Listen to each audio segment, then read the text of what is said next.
Alright, so Prince William has recently been the focus of some intense palace turmoil. You already know that things have been simmering behind closed doors for some time if you've been following royal news. However, the anxiety surrounding Queen Elizabeth's private estate has reached a whole new level due to be honest, the more you delve into the specifics, the more the entire situation begins to resemble a carefully calculated decision with actual repercussions for all parties involved rather than a straightforward inheritance. This is what transpired. William formally acquired ownership of one of the Queen's most closely guarded private estates following her death. That seems simple enough on the surface. Property is transferred, succession occurs, and the monarchy advances. However, what makes Song intriguing is how this allegedly transpired inside the palace. Several royal sources claim that Camilla was not consulted in advance. There was no effort made behind the scenes to lessen the political impact of the decision before it was made, and she wasn't gradually prepared for what was about to happen. The transfer had already been legally accomplished by the time word got out to her group. The tone for everything that came next was established by that particular detail. Now, you need to comprehend what this specific estate signified in order to comprehend why people inside the palace responded so violently. The land and the money were important, but they weren't the only factors. Queen Elizabeth had maintained a strong connection between this land and the destiny of the monarchy. It represented continuity, genuine institutional power, and a type of private authority that is not publicly discussed in news releases. Those who were watching realized that this was not a ceremonial inheritance when William assumed control of it. It was a declaration of who the late Queen trusted to continue the monarchy and, more significantly, who she did not. William said nothing at all in public, which further complicated the situation. No interview, no statement, no heartfelt royal message outlining his plans or assuring everyone that nothing would change. And while I am aware that some individuals see quiet as discretion, it seems to have a totally different meaning in palace circles. It was interpreted as deliberate discipline by some of his own employees. It was interpreted by those in Camilla's immediate vicinity as a blatant indication that he was not interested in compromising or softening anything. In any case, the lack of an explanation created a void, and in royal politics, a void is quickly filled with conjecture. According to reports, Camilla's family experienced a silent panic. Furthermore, I don't mean a few cousins fawning each other when I say family. I refer to those who, through her marriage to Charles, had spent years gaining access to the heart of royal life. Being close to the crown was not only social but also professional for many of those individuals. Invitations, meetings, and connections formed during many years of being near the royal family. Suddenly, everything seemed much less secure. Furthermore, the terror that pervaded that circle wasn't theatrical or dramatic. It was the very realistic worry that arises when the rules are subtly changed, and no one in authority feels compelled to inform you of the new arrangement. A discernible change in the mood surrounding the palace emerged in the days after the relocation. Employees reportedly saw it right away. Meetings had a different vibe. Discussions became more cautious than they had previously been. Individuals who had previously spoken freely were now exercising caution. Additionally, those close to the incident claim that Camilla herself became notably more reclusive. According to reports, she was spending more time behind closed doors as people in her larger circle were desperately attempting to find out from royal insiders what this transfer actually meant for them moving forward. The bigger fear was that access would be gradually taken away, not all at once in a dramatic confrontation, but painstakingly and gradually through 100 minor choices songs that, although quite ordinary on their own, together tell a totally different tale. Since there's nothing concrete to point to, it's really more difficult to oppose that kind of change than an open debate. There was not a single instance where someone went too far. Before you can adequately describe, you simply experience a gradual tightening of control. This is the section that many royal analysts have been quietly pointing out. It appears that some extremely cautious and thoughtful estate planning was part of Queen Elizabeth's final preparations for the crown. During her last years, some arrangements were allegedly made in ways that purposefully kept out of the wider royal discourse. Now, William's supporters would argue that those actions were solely intended to safeguard the institution during a precarious time, which, if you take it at face value, makes perfect sense. Others in royal circles, however, began posing a different query. Were those last arrangements also intended to subtly curtail the influence of Camilla's family members in the long run? The truth is that no one outside of that tight planning circle truly knows for sure. We do know that the timing of all of this was complicated. The transfer took place at a time when public trust in the monarchy was already in jeopardy. Charles had been withdrawing from some responsibilities due to his health condition, and the relationship between Kensington Palace and Clarence House was reportedly becoming less cordial than it appeared from the outside. William's acquisition of a symbolically significant royal land wasn't merely a legal formality in that particular situation. It was the kind of action that made everyone in the organization consider carefully what would happen next, and whose place was genuinely safe in the version of the monarchy that William seemed to be subtly constructing. The thing about William's strategy throughout all of this is that, from the outside, it never appeared hostile. Outside the royal gates, there were no overt conflicts, no theatrical gestures, and no declarations made in public. Instead, something considerably more subdued, and depending on your point of view, far more powerful is said to have taken place. The way things were done around the estate started to change gradually and methodically. Access became more organized. Internal evaluations grew. Those who supported William's vision for the future of the monarchy were suddenly taking a much closer look at arrangements that had been in place informally for years.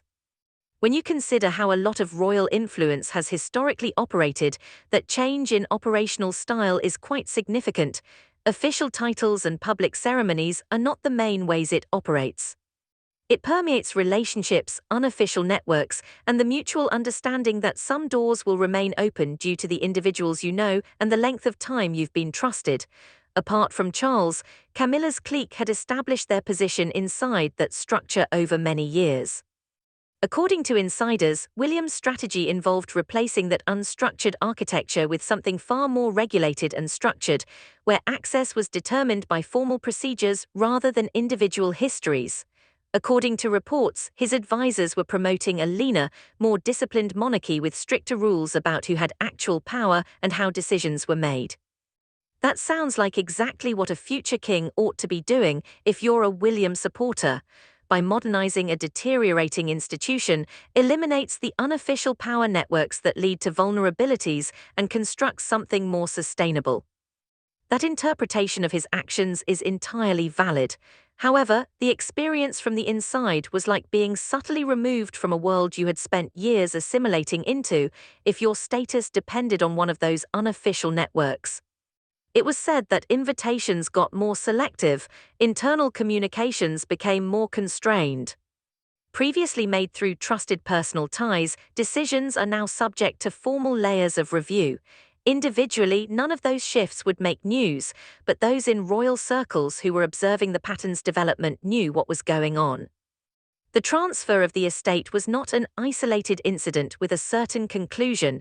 It was the start of a lengthier structural realignment, and William didn't seem to be in a rush to reassure anyone who wasn't comfortable with the way things were going. According to reports, as the weeks went by, the quiet between Kensington Palace and Clarence House grew increasingly noticeable. The royal family is instructed to remain composed in public, and both homes did just that. However, the relationship between Camilla's supporters and William's side was reportedly becoming more tense in private.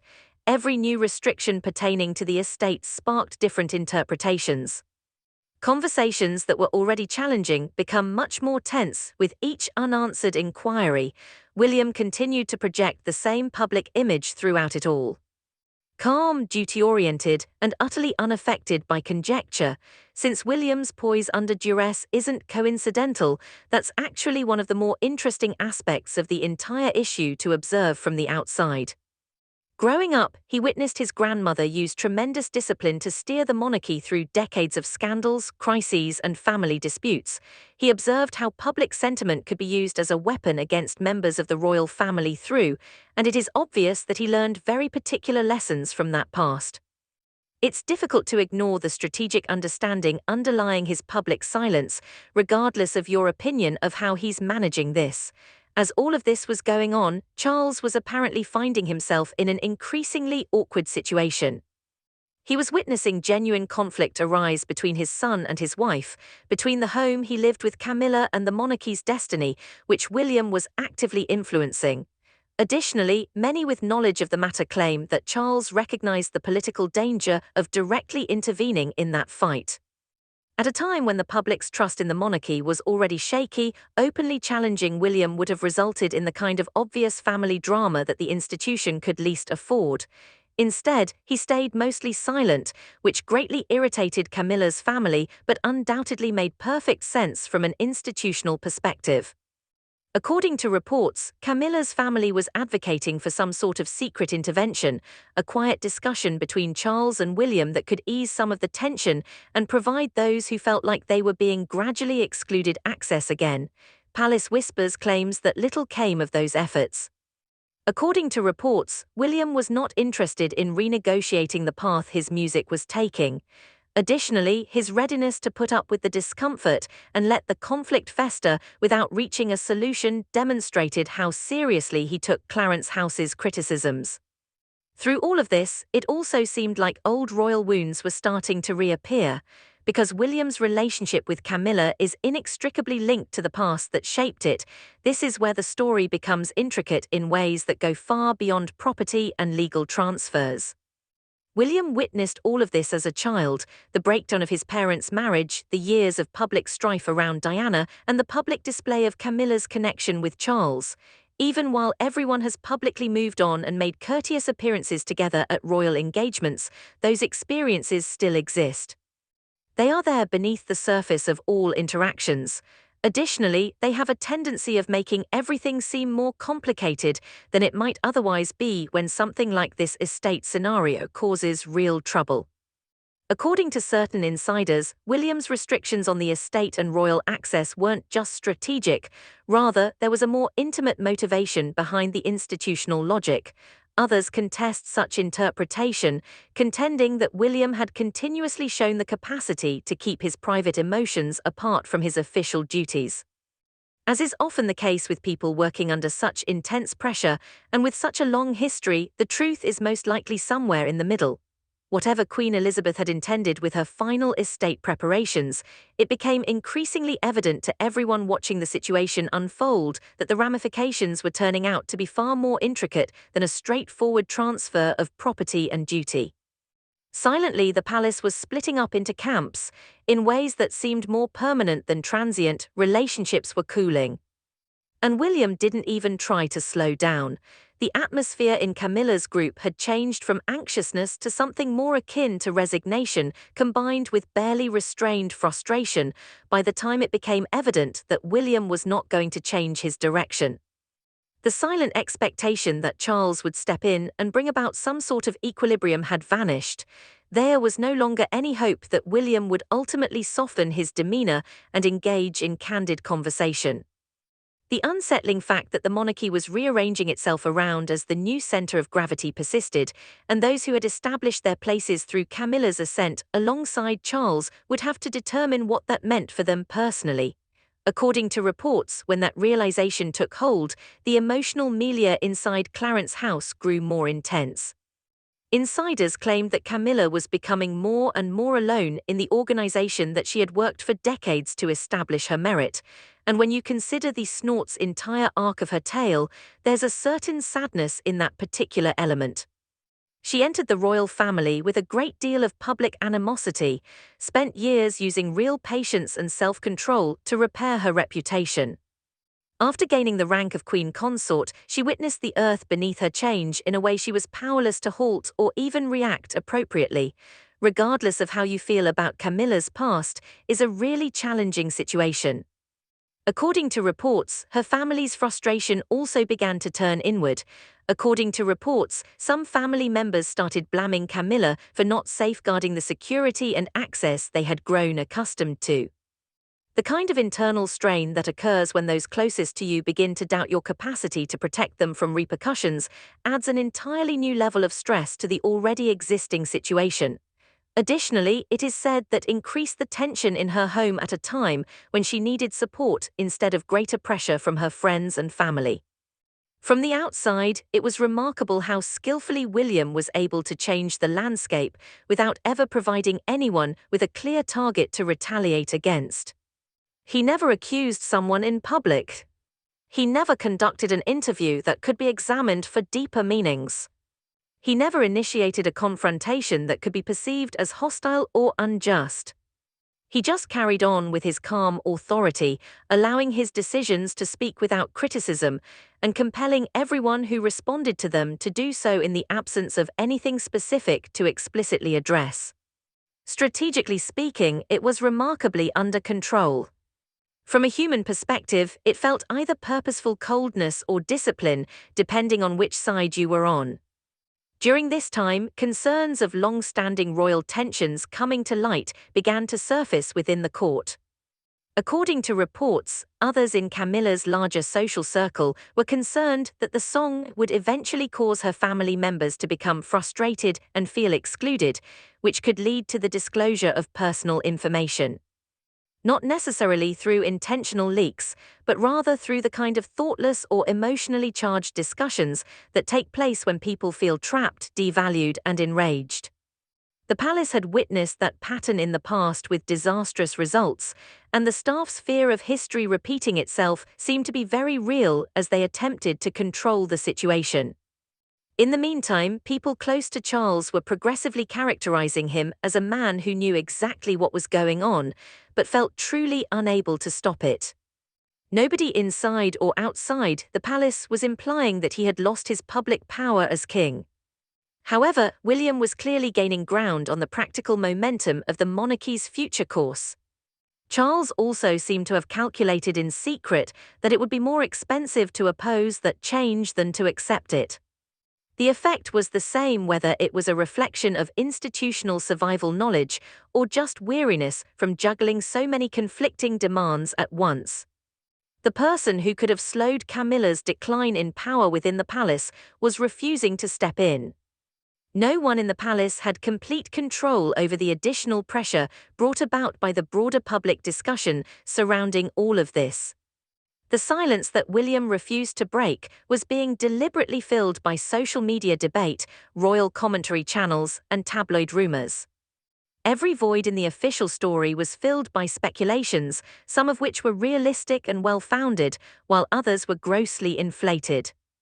However, palace communications professionals often prefer royal disputes to fade into the background, so even the more measured public analysis was keeping the issue alive and preventing that from happening. When you take a step back and consider the big picture, this whole issue finally exposed a crucial aspect of how authority functions among establishments such as the British monarchy. It seldom advances by public proclamations or dramatic clashes.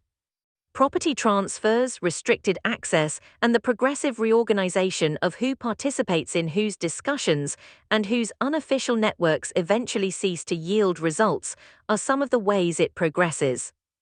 William had an innate understanding of that, and he performed the change with such patience and accuracy that there was very little opportunity for effective resistance. There was more to Queen Elizabeth's estate than just land, money, and historical status. It served as a means of illustrating just how the next phase of the monarchy would be run, who would actually be in charge, and what kind of influence would and wouldn't last between generations. And William's handling of each step of that process, the quiet, the structural adjustments, and his reluctance to compromise under duress told a pretty full picture of the kind of king he wants to be. Depending on your position at the time the decisions were made, you may view that as either outstanding leadership or something colder and more calculated. For some in his inner circle, appeared to be a future monarch defending an organization he truly cherished. One silent decision at a time, the individuals in Camilla's home saw access vanish, and it felt like something permanent music was being taken away without warning or apologies. The equilibrium within the British royal family has changed in ways that are unlikely to change, and this is something that no one can legitimately contest at this point. The ramifications of William's well-established status are still being felt within the royal gates. For the cameras, the public face of the monarchy will remain calm, formal, and cohesive. However, the connections, loyalties, and power structures are all different now than they were prior to that estate transfer, which subtly altered everything. Please share your opinions in the comments section below. Additionally, if you haven't already, now is a great moment to subscribe because this royal scenario is far from